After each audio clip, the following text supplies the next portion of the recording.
우리 옆에 분들과 함께 인사 좀 하실까요? 즐거운 수요일입니다. 즐거운 수요일입니다. 이유도 모르시고 그냥 제가 하자 하니까 즐거운 수요일입니다 하셨죠. 왜 즐거운 수요일일까요? 기도하는 날입니다. 예. 대본교회 공식적으로 일주일에 한 번 모여서 공동 기도회 하는 날입니다. 여러분 안 즐겁습니까? 즐겁지요. 예, 즐겁다고 하셔야 되지요. 예, 고개를 격하게 끄덕이셔야 되지요. 예. 하나님의 은혜와 평강이 오늘 기도와 예배와 찬양과 말씀을 듣고 하려고 모이신 여러분들과 저와 여러분들 가운데 가득하시기를 간절히 소망합니다. 네.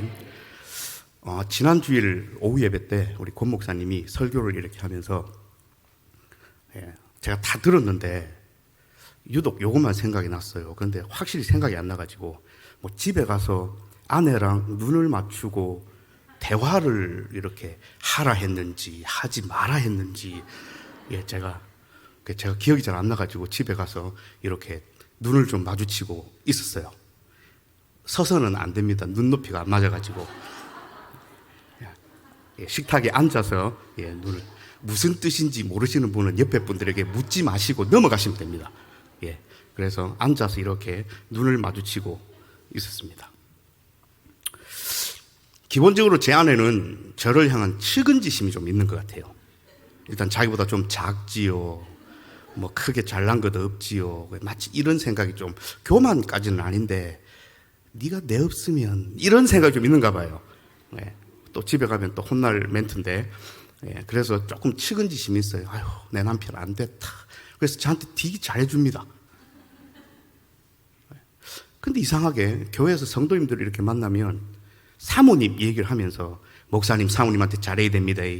그런 사모님이 어디 있습니까? 아를 그리 키우고 멋이 어떻고 저떻고 목사님 업고라도 못 없습니다 일단은. 근데 업고라도 다녀야 된다. 이렇게 잘해야 된다. 그래서 제가 물었어요. 그날 눈을 마주치면서 혹시 성도님들 가운데 당신을 만나면 목사님한테 좀 잘해라는 분이 계시더냐? 안 계시다는 거예요. 어쨌든 저희 부부는 그렇게 눈을 좀 마주치고 있었는데 싸움은 안 났습니다. 일단 게임이 안 되니까요. 한 사람은 긍휼히 여기고 한 사람은 잘해주려고 성도들의 세뇌입니다. 집에 가면 아내한테 잘하라고 여러분들께서 제게 명령하셔서 부부지간에 앉아서 대화하는 것이 좋았더랬습니다. 차 한 잔을 마시면서 이런저런 아이들에 대한 이야기도 나누고 또 김 목사의 미래에 대한 이야기도 좀 나누고 여러 가지 이야기들을 나누면서 좋았더랬습니다. 사람과 사람, 사랑하는 사이에서 부부지간이 만나서 이렇게 대화하는 것도 좋은데 천지를 창조하시고 나를 창조하신 하나님과 대화한다는 것, 여러분 얼마나 좋습니까? 무엇으로 비교할 수가 없는 즐거움입니다. 그래서 우리가 시작 부분에 즐거운 수요일입니다 이렇게 인사를 함께 나누었습니다. 기도란 여러분들 다 잘 아시듯 하나님께 우리의 목소리와 말로 무언가를 표현하는 행위죠. 우리의 마음을 하나님 앞에 알려드리는 일입니다. 하나님 내가 지금 이렇습니다. 하나님 내가 지금 어떻습니다. 하나님 내가 뭐 필요합니다. 하나님 나를 좀 채워주십시오. 하나님 이것이 해결되기를 원합니다. 하나님 내 병이 낫기를 원합니다. 하나님 성령 충만케 해주십시오. 하나님 나를, 하나님 우리 가정을, 하나님 우리 교회를, 하나님 우리 나라를, 하나님 이 세계 열방을 하나님 이렇게 해주십시오. 하나님 내 마음이 이렇습니다 라고 아뢰는 것, 기도죠. 예수님 당시 사람들은 시간만 나면 기도했습니다.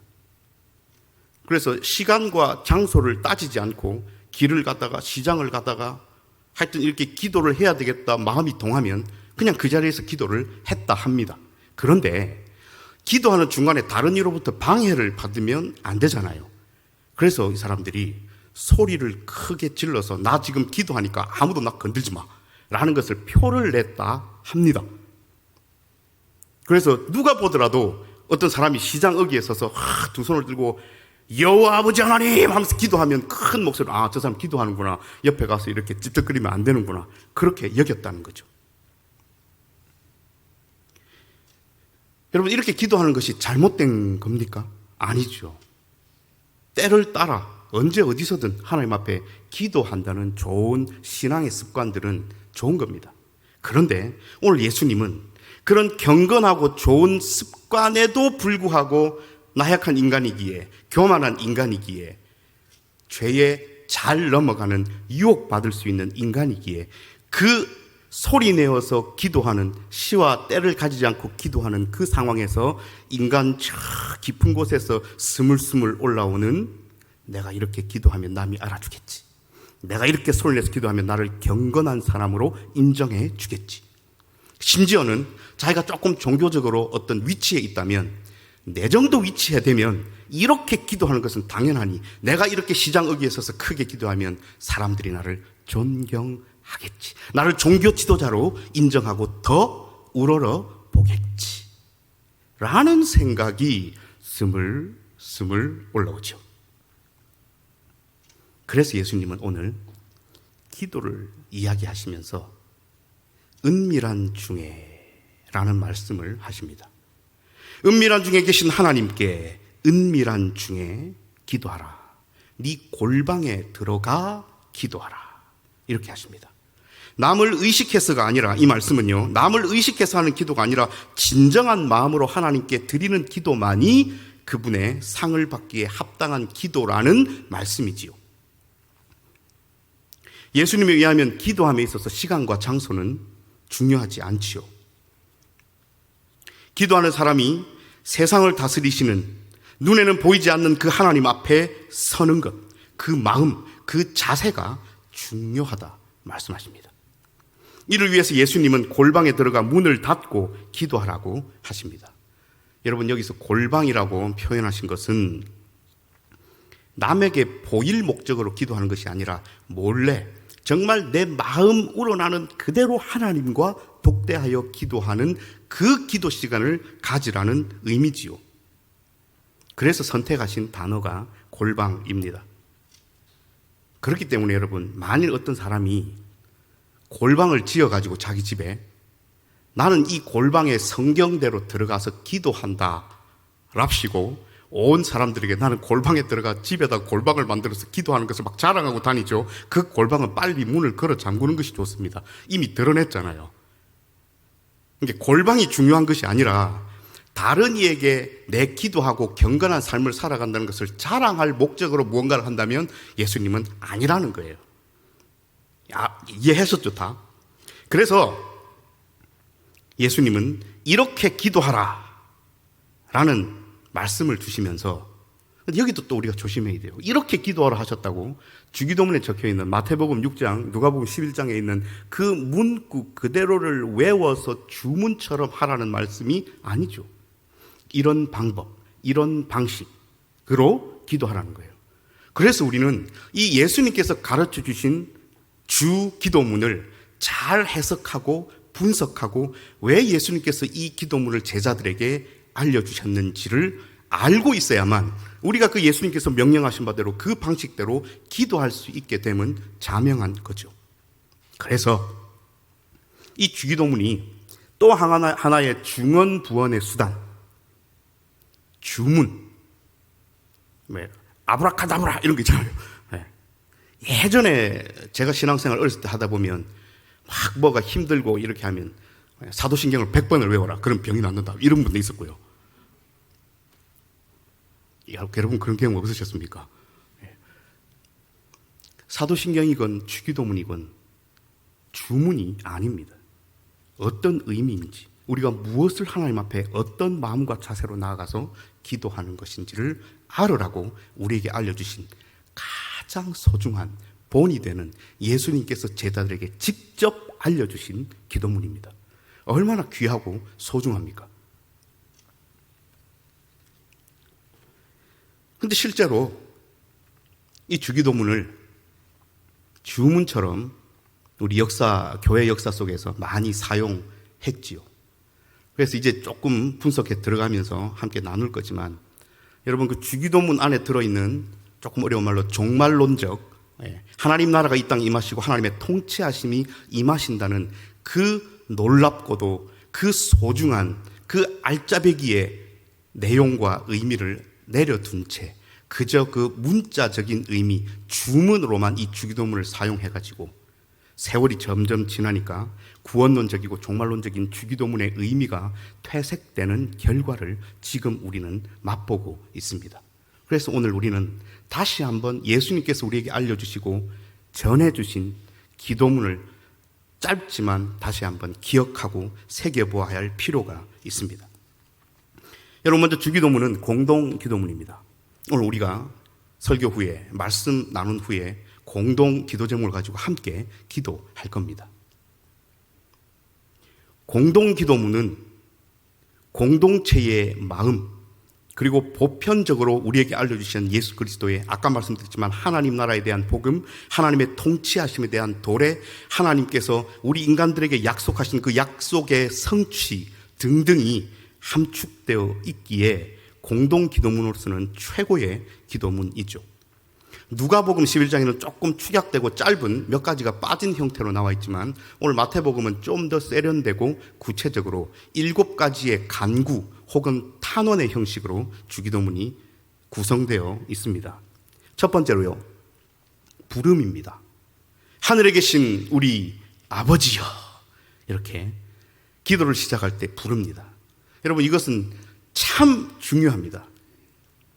옛날 우리 선조들은 장독대 위에 물을 떠놓고 정한수 떠놓고 비나이다 비나이다 했지요. 요즘 어린 친구들은 잘 모르겠지만 옛날에 전설의 고향이나 TV 보면 많이 나오지요. 요즘 드라마에서는 이런 모습을 잘 본 적은 없는 것 같습니다. 누구에게 비는 겁니까? 알 수 없는 신에게 부는 거죠. 천지 신명께 비나이다, 이렇게 하지 않습니까? 구체화되지 않습니다. 누구에게 내가 무엇을 하고 있는지도 잘 모릅니다. 그저 물 떠놓고 비나이다 비나이다. 그런데 오늘 우리의 기도는 그렇지 않습니다. 오늘 우리의 기도를 들으시는 분은 구체적이고 확실하며 분명합니다. 하늘에 계신 우리 아버지여. 여러분, 아버지는 어떤 존재입니까? 우리의 필요를 아시고 우리를 채우시며 전지전능하신 아버지라고 오늘 우리가 이건 말씀에 주고 계십니다. 너무 진지해진 것 같아서 잊으셨는지 모르지만 혹은 처음 들으신 분도 계시겠지만 김덕기 목사 집 가훈이 뭔지 혹시 아십니까? 기억나십니까? 예, 아빠한테 잘하자입니다. 진짜입니다. 붓글씨로 써가지고요. 예, 첫째가 한 6년, 7년 전에 학교 와서 써오지만은 한 2년 전에 셋째도 써왔어요. 똑같은 거 2개 붙어 있습니다. 아빠한테 잘하자. 왜 이 딸들이 아빠한테 잘하자를 자기들 스스로 가훈으로 삼아서 붙여놨을까요?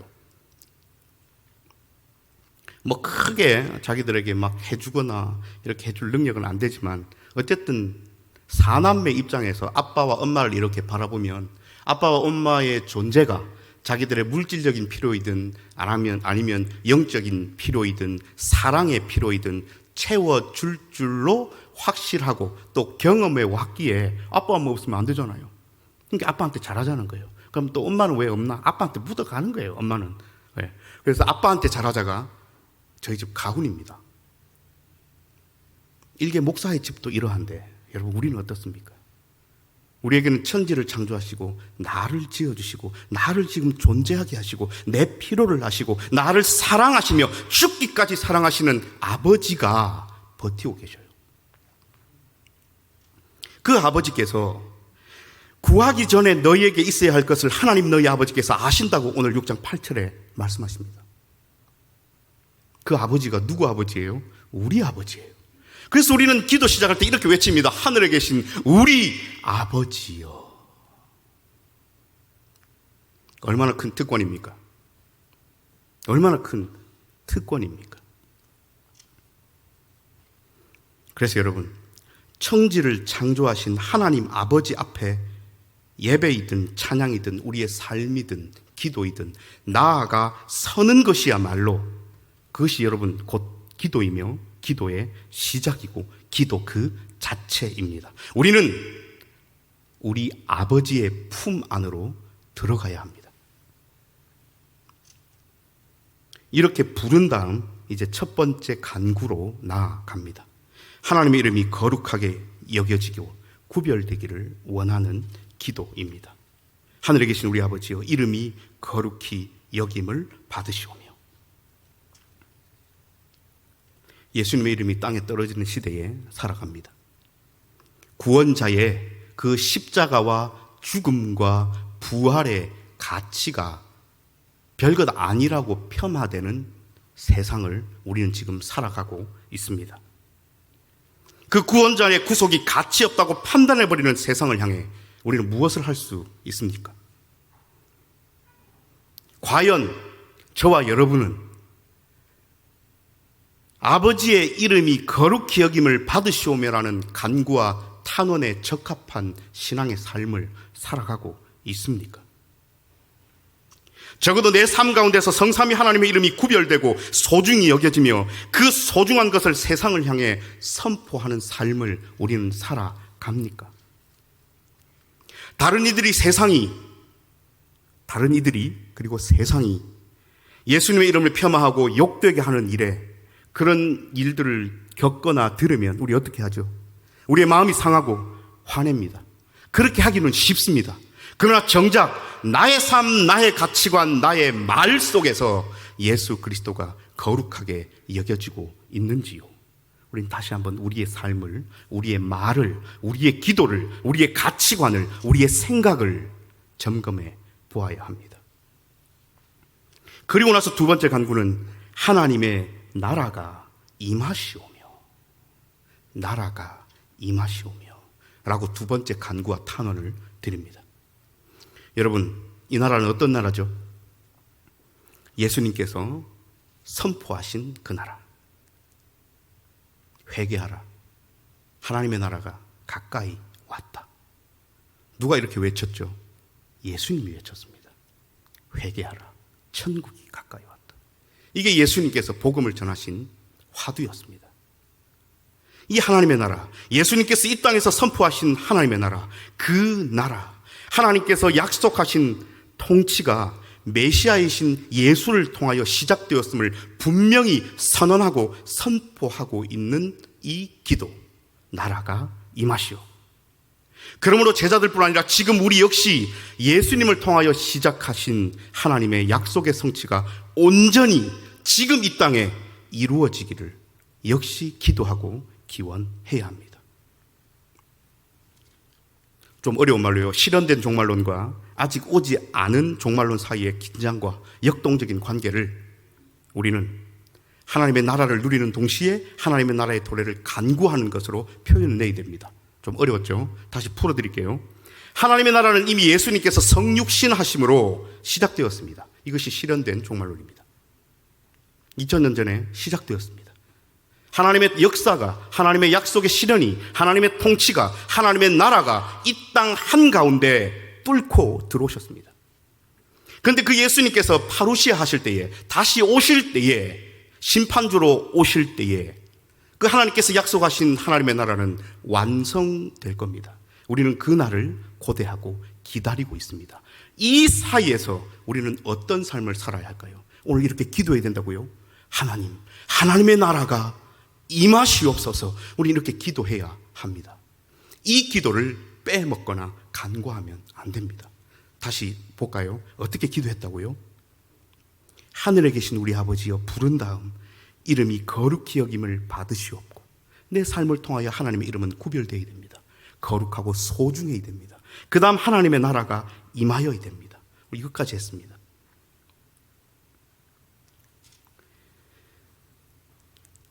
근본적으로 두 번째 탄원과 거의 같은 내용의 기도가 세 번째 간구입니다. 이것이 뭐냐면 뜻이 하늘에서 이루어진 것 같이 땅에서도 이루어지이다. 여러분, 하나님의 뜻이 이 땅 위에 이루어진다는 것, 하나님의 나라가 이 땅에 오신다는 것, 비슷하고 같은 맥락입니다. 하나님의 뜻이 이 땅 위에 이루어진다는 것은 여러분 뭐죠? 창조가 완성되어 가는 겁니다. 하나님께서 마음을 탁 잡수시고 이 땅 위에 생명들을 펼치신, 그래서 보시기에 좋았던 그 세상이 이루어져 가는 것. 그래서 이 세상을 지배하고 있는 악의 세력이 무너지고 우리가 기대하는 바와 같은 새로운 세상이 하나님의 뜻이 이루어진다는 것을 의미하죠. 어떤 신학자는 이것을 만물의 회복이라고도 표현했습니다. 세상에 존재하는 모든 것들이 하나님의 통치 아래에 있게 될 것을 믿으며 간구하는 것. 우리의 간구여야 합니다. 이 세상에 많은 사람들은 그 날이 무엇이며 그 날이 어떻게 되며 그 날이 무엇으로 될 것인지 생각조차 하지 않고 있습니다.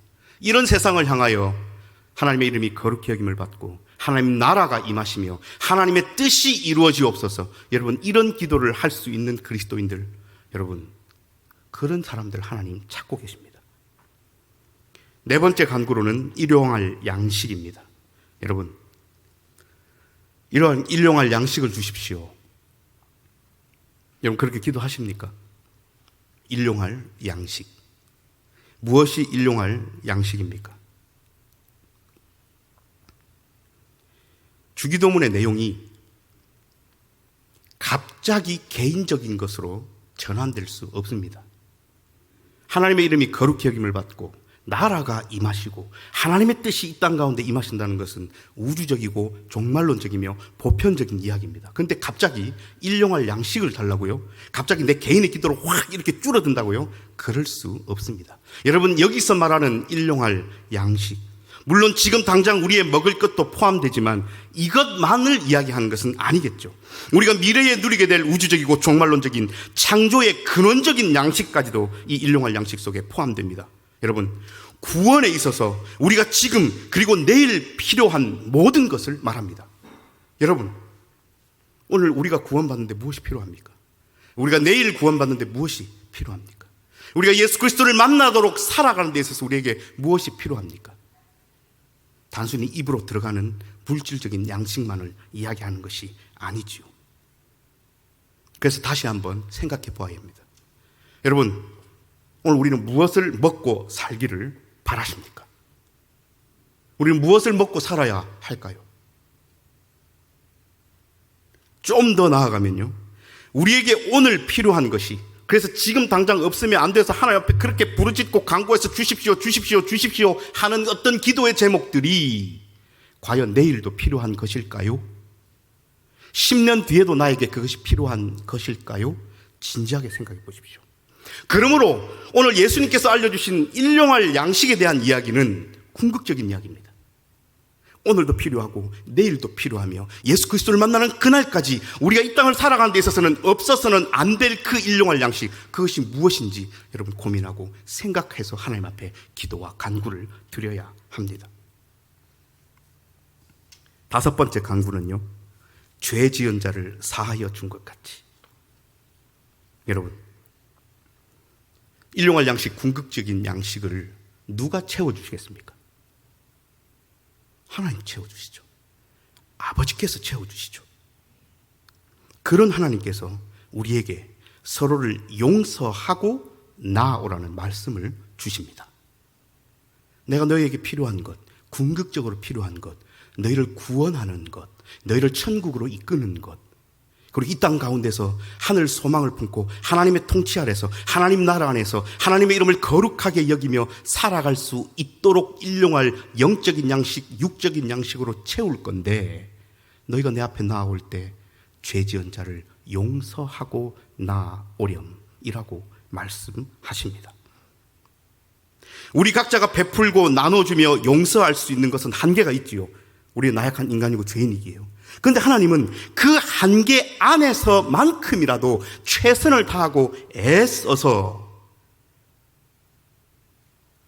죽을 수밖에 없는 우리를 용서하시고 구해주신 예수님의 그 사랑과 용서하심을 닮아가려는 흉내라도 내고 오라고 오늘 말씀하고 계십니다. 그래서 특히 이 부분은 마태복음 저 뒤편 18장에서 여러분 잘 아시는 그 무자비한 종의 비유, 1만 달란트 빚진 자, 아시죠? 그 내용으로 더 구체화되어서 예로 들어주십니다. 여섯 번째 간구입니다. 우리를 시험에 들게 하지 마옵시고. 여러분, 여기 시험이라는 이 단어, 헬라어 원문에 페이라스모스라는 단어가 사용되는데요, 유혹이라고도 해석될 수 있고 시험이라고도 번역될 수 있습니다. 그런데 우리가 유혹이라고 하면 여러분, 죄를 범하도록 부추기는 것이 유혹이죠. 시험은요,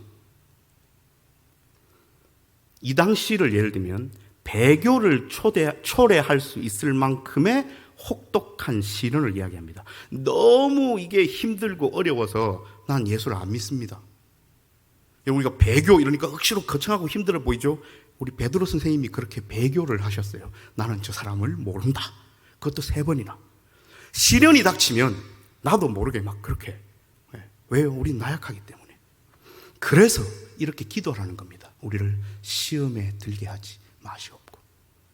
베드로가 시험에 들었잖아요. 예수님을 모른다 했잖아요. 그 뒤에 요한복음 예수님께서 아침밥을 차려 놓으시고 와서 먹으라 하신 다음 요한의 아들 시몬아, 네가 나를 사랑하느냐? 얼마나 부끄러웠겠습니까? 얼마나 앞전에 모른다 했던 그 자기 말을 주워 담고 싶었겠습니까? 그래서 우리는 기도해야 됩니다. 복음 들고 하나님의 나라와 하나님의 통치를 전하며 살아가는 우리의 신앙의 삶 가운데서 하나님 시험에 들게 하지 마시옵소서. 저는 약합니다.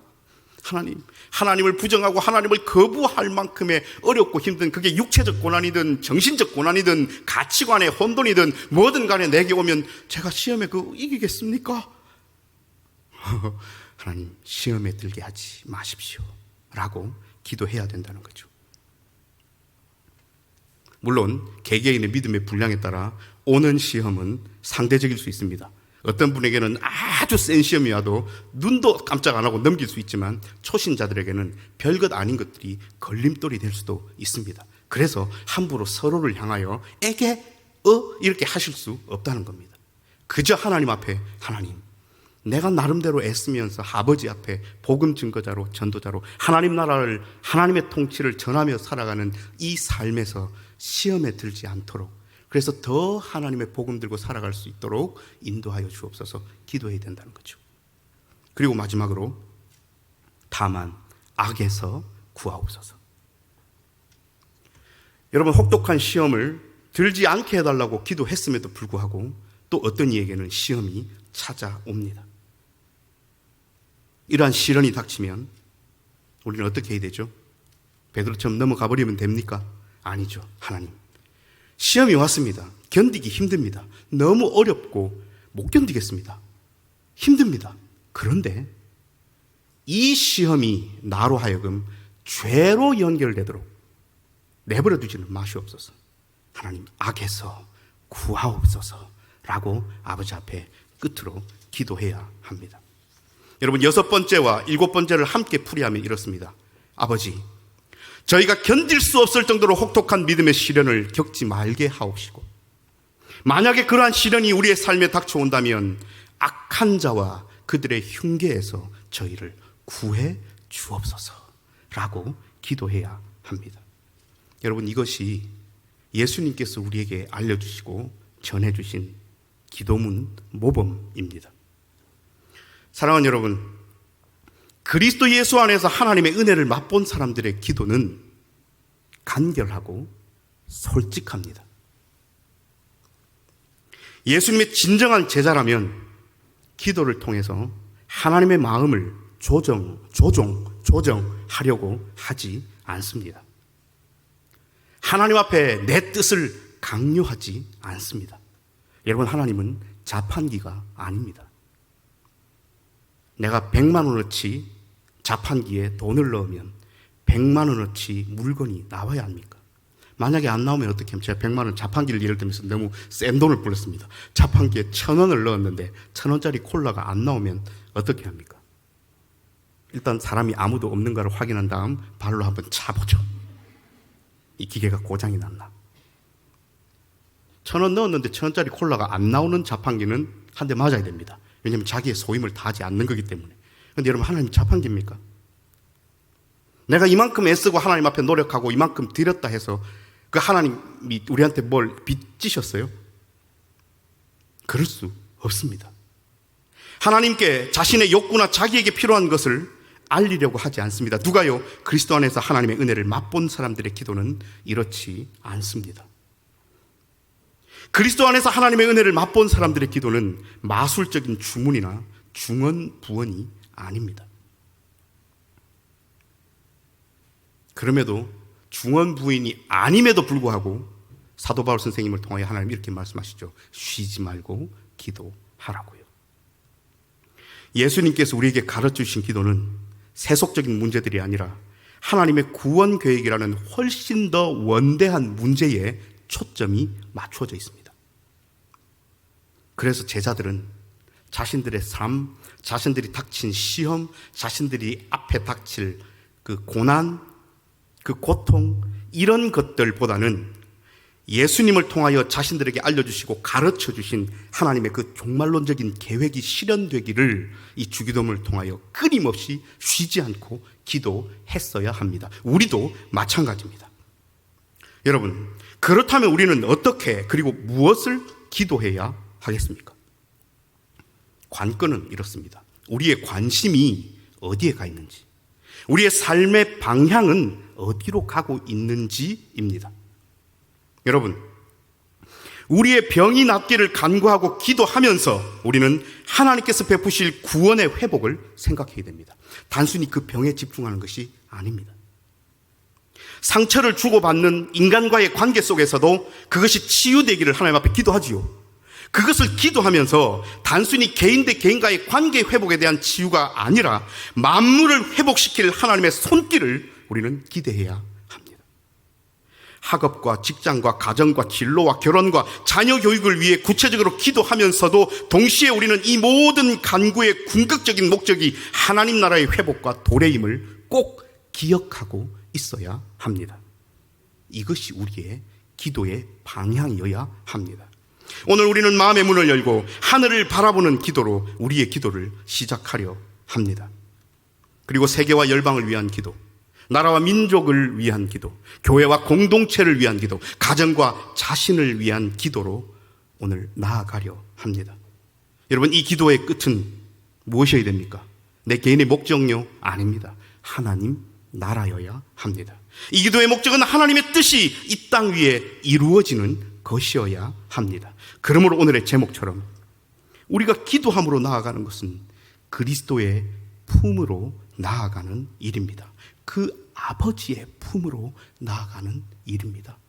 내 쓸 것을 다 아시고 내 필요를 채워주실 아버지의 품으로 나아가 안기는 것이 오늘 우리가 기도로 나아가는 일입니다. 하나님의 통치하심을, 하나님의 나라를 우리에게 성사하신 그 그리스도의 품으로 안겨 들어가는 일, 그것이 오늘 우리의 기도여야 합니다.